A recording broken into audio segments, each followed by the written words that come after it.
Vamos falar desse caso do Nardoni, então. Você entra como lá? O crime Nardoni, quando mataram a Quando que Isabela? foi, mais ou menos? Março de 2008. Caramba, faz tanto tempo assim. Né? Coisa louca, né? Acho que é isso. Quando a Isabela é assassinada, eu não estava no Brasil. Eu estava num outro trabalho, fazendo um doc na Espanha. Caramba, que legal. Muito legal. E aí, eu não peguei esse fervor aqui que a mídia ficou louca, todo mundo ficou louco.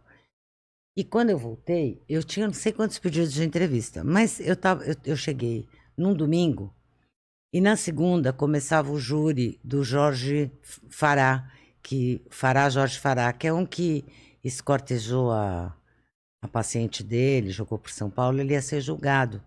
E eu tinha um convite para assistir esse júri. Então eu falei, nem conheço esse caso dessa Nardoni, eu vou no júri, que era no Fórum de Santana, que é o mesmo fórum que caiu o caso Nardoni. Tá. Só que eu não estava sabendo de nada. Eu fui lá, você vê a coincidência? Imprensa toda lá? Então, a imprensa tava, o júri do Fará não estava tão quente, porque a imprensa estava no caso Nardoni. Mas tinha uma grande amiga minha, jornalista, Laura Diniz, que estava acompanhando o caso Fará, e que me pediu se eu dava para ela uma pequena entrevista do caso Nardoni. Eu falei, Laura, eu não posso dar, porque eu não conheço o caso, né? Eu não li o caso. Não, mas você fala de forma geral, tal, só para eu ter umas aspas, tal.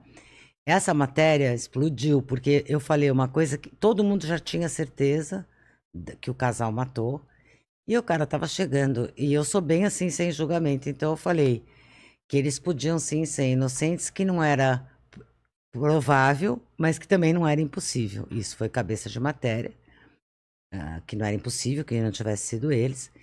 E uma amiga minha, advogada, quando saiu tudo isso, ela falou, tenho que te apresentar o Francisco Sembranelli, que é o promotor do caso, para você escrever um livro, para você acompanhar por ele. Eu falei, não, cara, não posso acompanhar por ele, porque eu não sei nem se eu concordo. Já pensou se eu achar que esses caras são inocentes? Como é que eu posso acompanhar pela promotoria? Deixa eu ler. Aí eu fui lá bater na porta do juiz Maurício. Promotoria, para quem não sabe... É acusação. É acusação. É acusação. E aí eu fui lá bater na porta do juiz Maurício.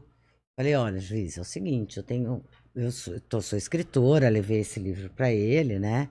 Tal, e eu levei o livro também do caso Richthofen. Eu acompanho histórias reais, eu escrevo, e eu quero acompanhar esse caso, mas eu não sei que lado eu vou.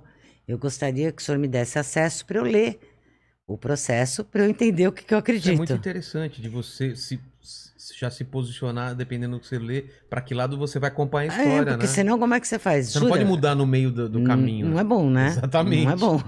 Aí, e eu também tenho o que oferecer, se eu acredito, de conhecimento complementar, né? Não estou na mesma área, né? A gente não compete espaço, eu sou um conhecimento para somar. Exatamente. E aí o que aconteceu? Ele me deixou, ele falou, pode vir, vai lá no cartório, me deu uma autorização. Eu fui no cartório, tinha o Luciano do cartório lá eu me lembro desse povo com saudade, porque eles foram muito legais, porque o cartório, eles me emprestaram uma mesa de alguém que estava de férias para eu poder sentar, porque já tinha mais de 3.000 páginas. Caramba, 3.000 páginas. Então eu tinha que ler, né? E como é que você vai ler em pé? Porque as pessoas no cartório vão no balcão, pedem um processo e pegam ali o que precisam, mas eu precisava ler as 3.000. Nossa. Então eles me arrumaram, eles logo entenderam, me arrumaram uma mesinha. Não pode xerocar e levar para casa. Não dá, não me deram essa autorização. Aí eu ia lá todo dia, sentava na mesinha emprestada e ficava lá estudando até a hora que eles falavam, então. Chega, né? Deu, né, tal. Aí ia embora, voltava no outro dia. Assim eu li e aí eu tive a minha prova, foram 2 provas que me convenceram, que era o casal mesmo. O quê? Você não tira o casal da hora da queda da menina de lá, eles estão lá. Não tem como. Não tem como. Não tem, no livro explica bem detalhadamente isso. Tá. Você não tira eles do local do crime. Ponto final.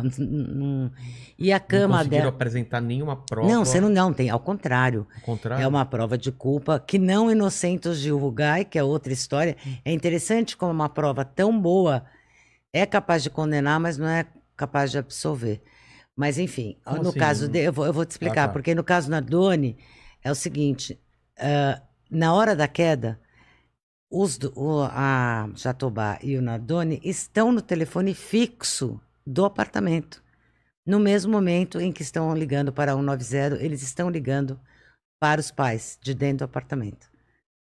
Eles têm que estar lá quando a menina caiu. É concomitante. Isso tem registro, não tem como... Tudo registrado. Nós estamos falando de satélite, não estamos brincando.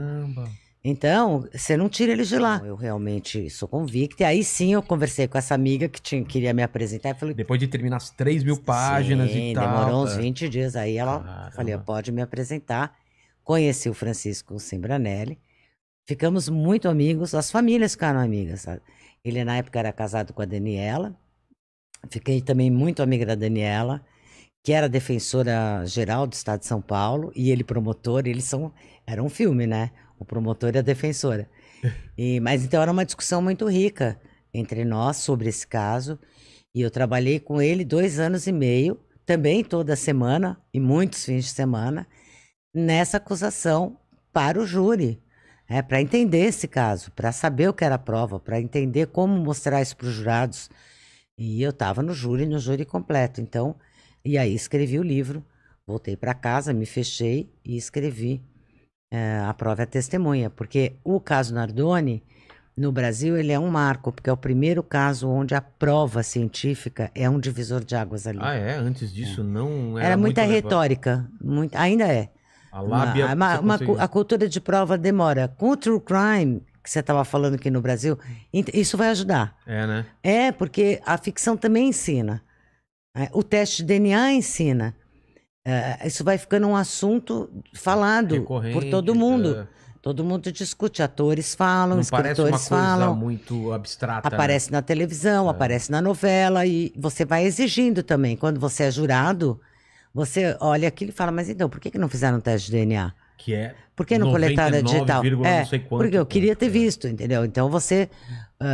e aí, quem sabe um dia vai voltar a valer, na maioria, o indúbio pro réu. Que deveria funcionar assim, que se você tem dúvida, o cara tem que ser absolvido. Porque é muito pior você prender um inocente do que você deixar solto um culpado.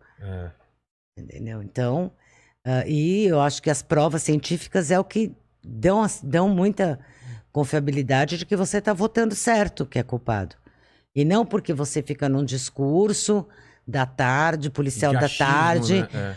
Porque é psicopata, porque olha o olhar dele, porque ele olhou pra cima, olhou pra baixo. Isso aqui não quer dizer nada, gente, pelo amor de Deus. No caso dos Nardoni, antes da gente ir pra outros casos, como que você sabendo, ou você tendo essa sensação de que eles são culpados, a tua relação não é apaixonada pelo negócio? Sempre é distante ou você fica com raiva, você fica com... Fico toda misturada, é impossível. Sou uma, né? E é por isso que eu penso, eu falo, caramba, os caras mataram uma criança. Então, mas aí quando você trabalha como eu trabalho, você também entende que o crime é um momento da vida daquela pessoa, não é a vida da pessoa inteira. Entendi.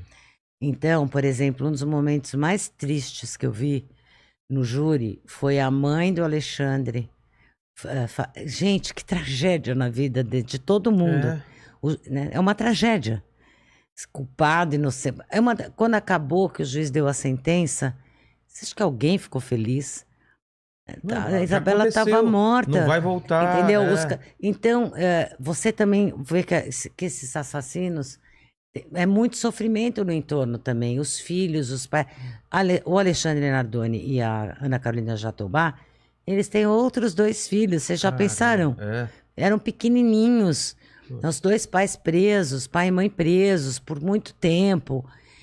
Que tragédia para todos.